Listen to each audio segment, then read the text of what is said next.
Madison, at the start of the month, if somebody had offered you a tournament and semis at the AO, what would you have thought?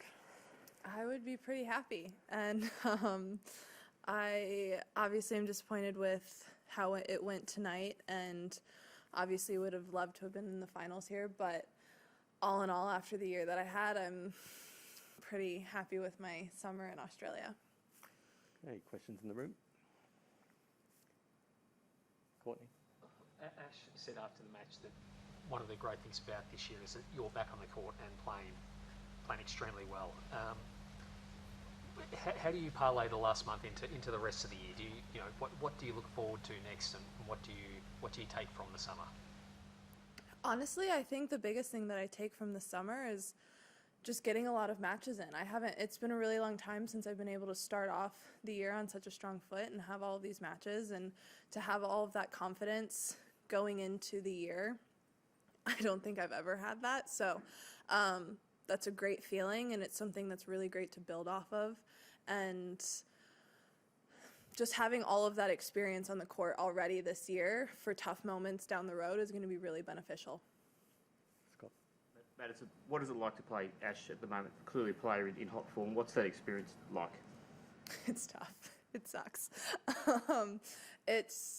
She's just playing incredibly well. And you have a game plan in your head, but she's just executing everything so well. She's serving incredibly well, so you don't get any free points on that. Her slice is coming in so much lower and deeper than it was in the past, so it's hard to do anything on that. And then you try to play to her forehand, and she can open you up there. So I think she's playing some really, really good tennis, but she's also, it just seems just so locked in and focused. And I've played her a handful of times, and this is easily the best I think she's ever been playing. Any more questions? To Manny? Hi, Madison. You mentioned her slice being better. I'm just curious, you obviously played her at Roland Garros as she won the title. Would you say that that's the biggest difference, or what is the biggest difference? I think everything has just improved a little bit. I think she's got a little bit more precise on her serve. I think her forehand, she's doing a really good job at mixing up paces and spins as well. So it feels like you can't really get in a rhythm off of that forehand side. And then on her backhand side, everything's coming in at your shoelaces on the baseline. So it's not like you can really do anything with that. Other questions? Take it online. We'll go to online questions. If you have an online question for Madison Keys, could you please use the raise your hand function now? And we will start with Willie Weinbaum, ESPN. Hi, Maddie. How would you describe what you've learned about yourself over the last weeks and months? And you mentioned it puts you in good shape for what's ahead. In what ways, both physically and mentally, do you see that happening? I think that the biggest thing that I've learned from this trip is that enjoying myself on a tennis court is absolutely vitally important for me. At the end of the day, I have to enjoy what I'm doing, and I have to figure out how to not put all of that pressure on myself so that I can enjoy tennis, because when I can enjoy tennis, I'm capable of playing at a much higher level than what was happening last year.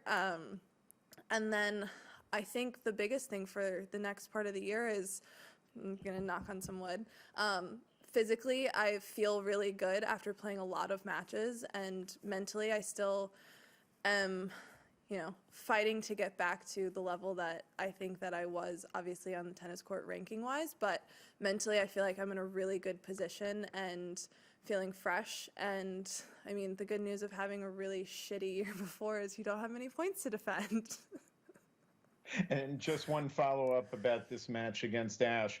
What was your game plan, and what were you maybe falling short in doing if you had to assess it? I think the game plan was definitely trying to play a little bit heavier to her slice so that she couldn't pin me in that backhand quarter quite as well. The tough thing, though, is that you have to have so much racket head speed when her slice is coming in, but then you also have to balance not overhitting it. And I felt like I started getting a better feel of it like in the middle of the second set, but then at that point being a set and a breakdown against world number one's kind of a difficult position to start feeling yourself. So, I mean, I think I had a game plan. I don't think I executed it very well. Thank you. We'll go to our next question. Courtney Newen, WTA. Hey, Maddie, great tournament for you. Just a question of when facing Ash. I mean, you've practiced with her, you've seen her, you know what she can do. Was it a matter of just if she does what you expect her to do, it's hard to find answers, or was there an element of surprise in what she came out and tried to do against you? How would you kind of assess that? I wasn't really surprised by it. I think the tough thing is that I think she kind of makes you overthink a little bit, and you start pressing a little bit you feel like you have to do too much at times. And I think I was overthinking a little bit at the beginning and trying to, do things that weren't really happening for me or really actually an option, just because she kind of puts that pressure on you. And I think I definitely was pressing a little bit and overthinking, and that's, like I said, once that happens, and I feel like when she starts feeling like she can play downhill, then she just gets that confidence and momentum, and it's really hard to get that back from her. Thank you. And we'll take our next question from Reem. Hi, Maddie. Congrats on a great tournament. Maddie, every once in a while, a player in tennis comes along and they kind of maybe separate themselves from the rest a little bit in terms of form, consistency, attitude, everything. And I'm curious, and then everyone else that becomes a benchmark and everyone tries to catch up. I'm curious, do you think that that's the case with Ash at the moment? I would say yes. I definitely think so. I think she's she seems very focused, but she's playing very within herself. And it just seems like everything is really working for her right now without playing unbelievable tennis for her. I think the rest of us are watching it thinking, wow, this is incredible. But when you watch her, she seems completely in control of all of it. Just one quick other question. What's your schedule like coming up? I'm going to play the 250s in Mexico, and then Indian Wells, Miami, Charleston, then you know the rest. Thank you. Thank you. We'll take our final question from Diptiman from 3ZZZ. Maddie, tough luck on the outcome, but congrats to you on your steady progress in Australian Open. Last year, quarterfinal, this year, semifinals, so very well done. And we are also aware about your pioneering work you are doing in the field of bringing parity between men's and women prize money and things like that, and also your work with the kindness wins and all the organizations. Where do you see from, say, 5 years or 10 years from now, the face of women's tennis in terms of reach and popularity?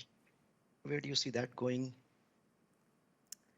I believe that it will continue to go up. I think we have some really great women kind of carrying the torch right now with Naomi and Coco and Ash, and there's just so many young women right now who are doing incredibly well, and I think it's making tennis incredibly popular, especially women's tennis, so I think that's going to continue to grow.